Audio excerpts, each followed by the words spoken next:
Saya katakan, man tasyabbaha biqaumin fahuwa minhum. Itu hadis bermasalah itu. Sebagian ulama mengatakan itu hadis sahih, sebagian yang lain mengatakan itu hadis tidak sahih. Kalaupun itu sahih, maka yang dimaksud adalah menyerupai orang-orang kafir dalam pakaian dan perbuatannya yang khusus gitu. Tapi ada hadis yang sahih sebenarnya itu yang tidak pernah disampaikan oleh sementara orang. Apa itu? Hadis yang diriwayatkan oleh Imam Al-Bukhari dalam kitab Sahih Bukhari, bersumber dari sahabat Abdullah bin Abbas radhiyallahu anhuma. Beliau mengatakan, kana Rasulullah sallallahu alaihi wasallam yuhibbu muwafaqata ahlil kitab fima lam yu'mar bihi.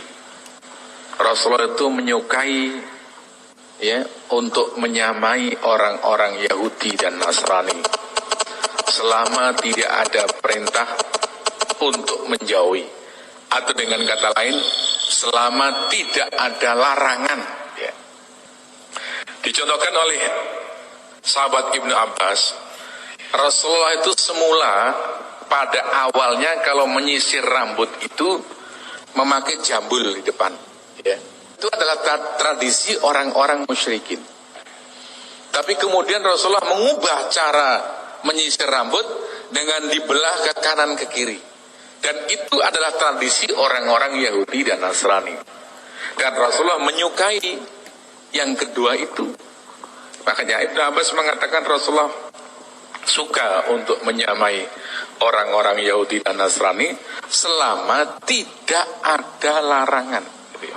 Selama tidak ada larangan. Jadi Islam itu sangat lentur sekali sebenarnya itu. Yang bikin sumpek dan kaku itu sebagian orang Islam sebenarnya itu. Ada unsur yang namanya tasyaddud, mempersulit diri gitu ya. Lentur sekali itu. Makanya saya di berbagai daerah itu kan, apakah di Bali, di Papua, di daerah-daerah Dayak, itu saya sering sedikit nyentil. Anda bangun masjid kenapa? Kalau di Bali misalnya, kenapa enggak Anda adopsi itu budaya-budaya Bali? Perlunya apa? Orang Bali biar ketika masuk masjid itu tidak akan merasa asing gitu loh. Nah ini pendekatan budaya itu seperti itu. Orang tidak akan merasa asing karena ini adalah budaya sendiri. Di Nunukan misalnya, kemudian di Tarakan kami sebut juga, kenapa kamu bangun masjid, Anda bangun masjid? Kenapa ornamen Dayak tidak kamu masukkan ke dalam masjid? Mungkin anggapannya ini haram gitu kan. Masjid itu mesti pakai gubah gitu loh. Kira-kira begitulah. Saya mengatakan gubah itu tidak berasal dari Islam. Coba sebutkan dari mana dalil bahwa Islam itu harus membentuk gubah seperti yang dalam bayang-bayang itu Islamic Center ya? Itu kan seperti itu tuh. Saya sekarang mengatakan yang namanya gubah itu berasal dari gereja. Gubah itu berasal dari gereja. Ketika Islam masuk ke Konstantinopel, pada abad ke-9 kalau tidak salah itu yang membawa ke sana adalah Sultan Muhammad Al-Fatih Al-Thani dari dinasti Utsmaniyah. Nah, di Konstantinopel yang kemudian diubah namanya menjadi Istanbul, ada gereja yang sangat besar, yaitu gereja Hagia Sophia. Gereja Hagia Sophia kemudian diubah fungsinya menjadi masjid. Sekarang udah jadi museum Nah, kemudian Sultan Ahmad dari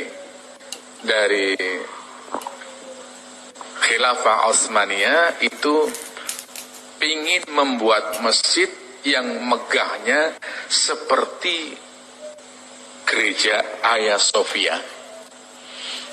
Dibangunlah Masjid Sultan Ahmad yang kemudian kondang dengan sebutan Masjid Biru, ya, karena pas baliknya ada laut yang airnya warna biru. Nah, itu kemegahan itulah, ya, karena dari gereja kemudian ditiru bikin masjid, sementara Khilafah Utsmaniyah itu menguasai negara-negara Arab, akhirnya bentuk-bentuk, ya, gubah itu yang mengambil dari gereja Romawi Timur, ya, itu kemudian menyebar ke negara-negara Arab, ya, ke Mesir dan sebagainya. Dari situlah kemudian menyebar ke Indonesia, termasuk sampai ke Istiqlal, sampai ke Priok, itu penyebaran dari wilayah-wilayah kekuasaan Utsmaniyah. Jadi kalau dilacak aslinya gubah itu dari mana? Itu dari gereja, gitu kan. Nah, tapi nggak ada orang mengatakan gubah ini haram itu, ya. Itu anehnya itu. Karena apa?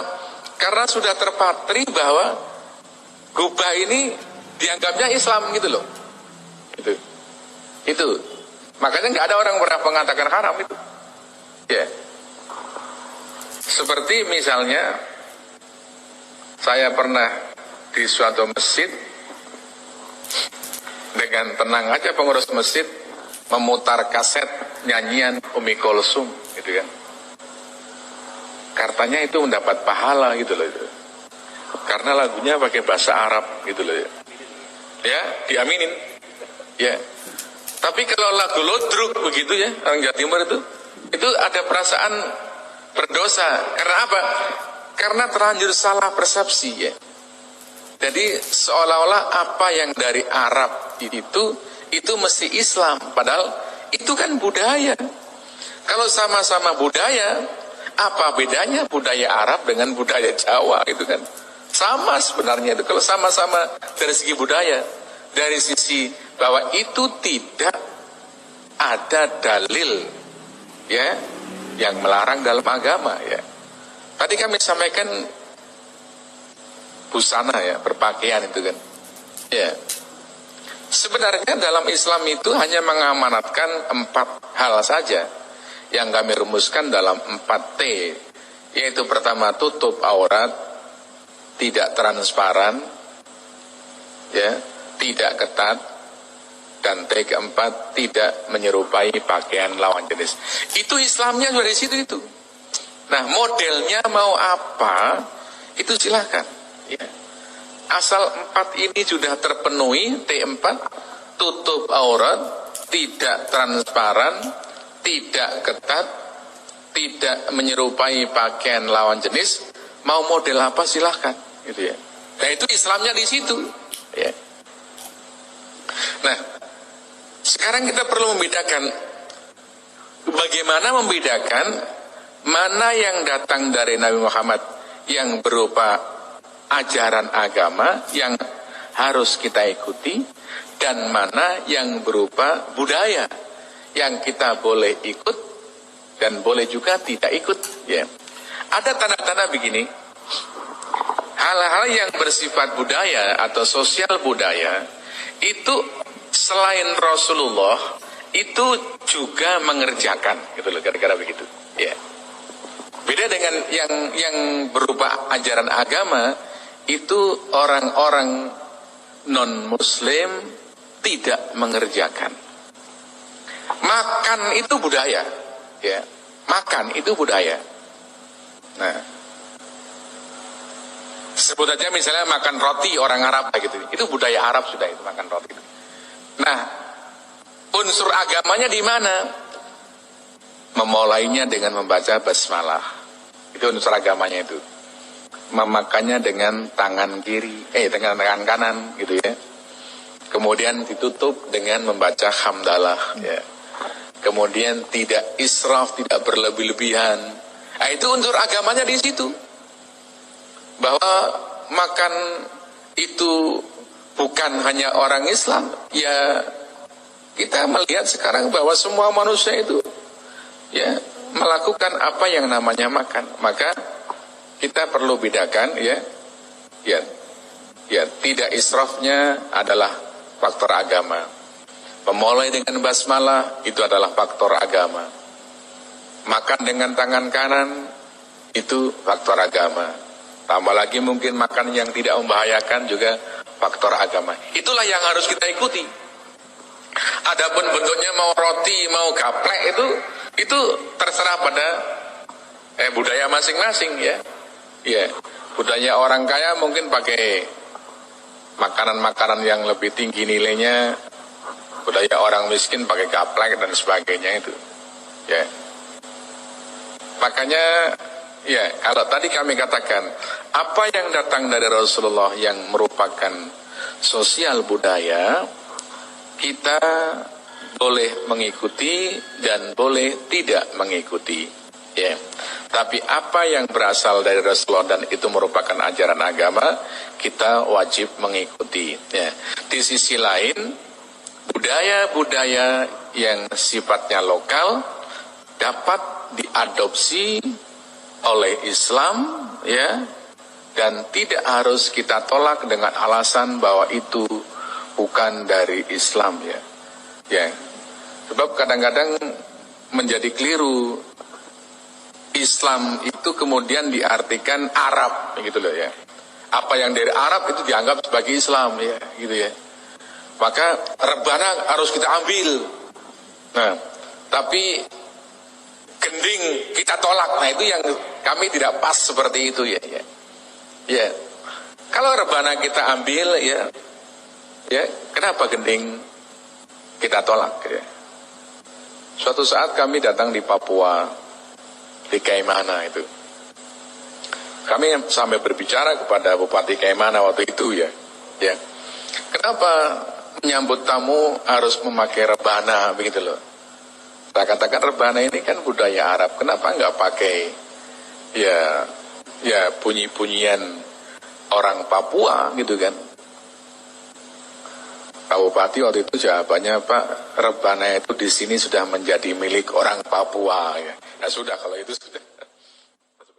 Ya Habibal Qalbi, ya Khairal Baraya, ya li jita bil haqqi, Rasulal Hidayah, ya Rasul